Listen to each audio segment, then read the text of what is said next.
What is the cheapest Apple laptop that you can buy nowadays? Well, it's the new Apple Macbook Neo that sits at $599, or if you use a student discount, it can go for $499 on their website right now. And funny enough, this laptop is going to cost you around the same price as Apple's brand new AirPods Max 2 that recently came out. And the MacBook Neo is cheaper than Apple's Mac Pro Wheels Kit that costs $699 on their website right now. If you wanted to, you can actually get this laptop, or you can get the iPad Air. However, if you wanted to use the iPad Air as a laptop, you would then need to buy a keyboard, and you would prefer getting the Magic Keyboard because it's super compatible and convenient to carry around with you. And you might as well throw in that pencil, so that Apple Pencil is going to cost you like another $130-ish. So it's not technically the same price as this laptop. So the pricing is all over the place, but let me explain to you why this MacBook actually makes the most sense for their lineup.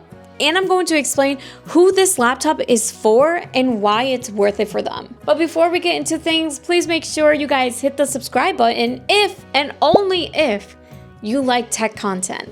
Because if you don't like tech content, then it doesn't make sense. But if you're here to support my journey, still click it anyway. It makes sense. But I basically cover a lot of fun tech products here on my channel. I do a lot of tech reviews on the latest and greatest technology. So if you're into those type of things, please make sure you hit the subscribe button down below. Now, the MacBook Neo is competing against Google's Chromebooks. And those Chromebooks were everywhere.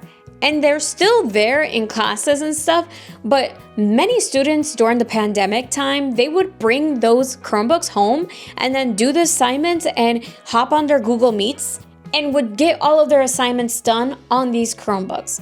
I remember when I was in class and we mainly used Chromebooks because not every single person was able to have their own laptop, so they would wheel on over a couple of these Chromebooks into the classrooms and we would use them. But Apple recognizes that there is a gap in their MacBook lineup, because right now the most affordable laptop that you can buy from Apple is the MacBook Air, and that is $1,099 for their base model. And in this economy, that's a pretty penny. But the reason why the MacBook Neo is cheap is because they're using the A18 Pro chip. Now, where else is this chip being used on? That's a great question, guys. It's being used in the iPhone 16 Pro models. Yeah. So your laptop is basically running on a phone chip. Isn't it crazy how powerful these chips have become that you are now using a phone chip into a laptop? The only difference between the 16 Pro A18 Pro chip is that chip is using 6-core GPU versus on the laptop, it's only using 5-core GPU. Now, comparing this to the MacBook Air, one of the major differences is the memory storage. So we start off with 8 gigabytes in the Neo, and then the MacBook Air has 16, which is double the memory storage. And the MacBook Air also has the M5 chip, which is ridiculously stronger and faster than the A18 Pro chip. Not to knock that chip out or anything, but the M series chips are just on a different playing field. Now, in terms of the storage, the Neo can only go up to 512 gigabytes, versus the MacBook Airs, they start at 512 and can go up to 4 terabytes of storage. It does not even come close, to be honest. Now, one thing that is similar is that they do both have a liquid retina display. However, not all liquid retina displays are made equally. Yep. Unfortunately, it's not. You have to look at the pixels.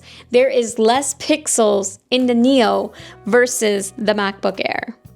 And the MacBook Air has True Tone technology in the display versus the Neo, it does not. The Neo does not have backlit keyboards.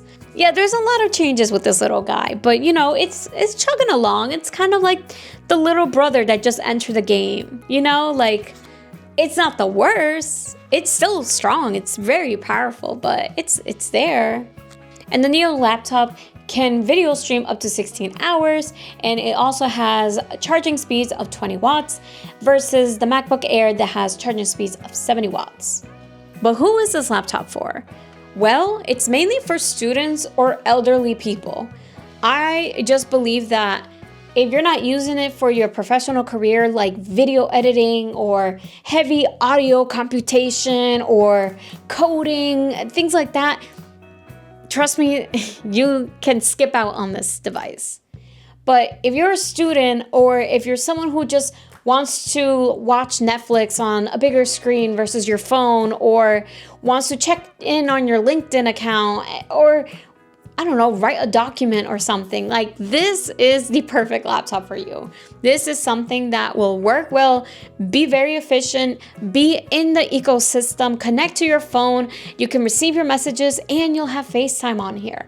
This is the laptop that people who probably feel like, hey, I'm not trying to drop $1,000 on a laptop, but maybe they'll reconsider for $500, for $500, $600. So we know it's not meant for the masses, but there's still tech YouTubers out there and tech reviewers who are trying to push this little guy towards the edge. And I think this commenter on Threads really explained it and broke it down well. He basically said, Apple, here is the MacBook Neo, a computer for everyday people that checks emails, word processing, and goes online. Perfect for the school kids and your grandparents. The internet. I just tried to edit a multicam file with 1080p raw video and it's slow to a crawl. This thing sucks. I think Marques Brownlee really broke it down nicely. If you are watching review videos like this one, then it is not meant for you. It's not meant for people who are really in tune in the tech world. It's meant for students. It's meant for people who are just using this as a larger display, but they don't want to commit to an iPad because they think those are expensive, or whatever the case is, they want a keyboard for it. Like, this is for you. But let me know down in the comments below, guys, whether you're thinking about grabbing this device or if you're thinking about purchasing for someone in your circle who can really benefit from this. I'd love to hear your thoughts and your commentary down below. And please don't forget to hit the like button, make sure you subscribe, share this video with someone who loves tech or really was curious about this laptop and thinking like, should I get this? Should I not get this? Let them know what this laptop is capable of. Thank you guys so much for watching. I appreciate your time and I hope to see you in the next one. All right, take care, bye.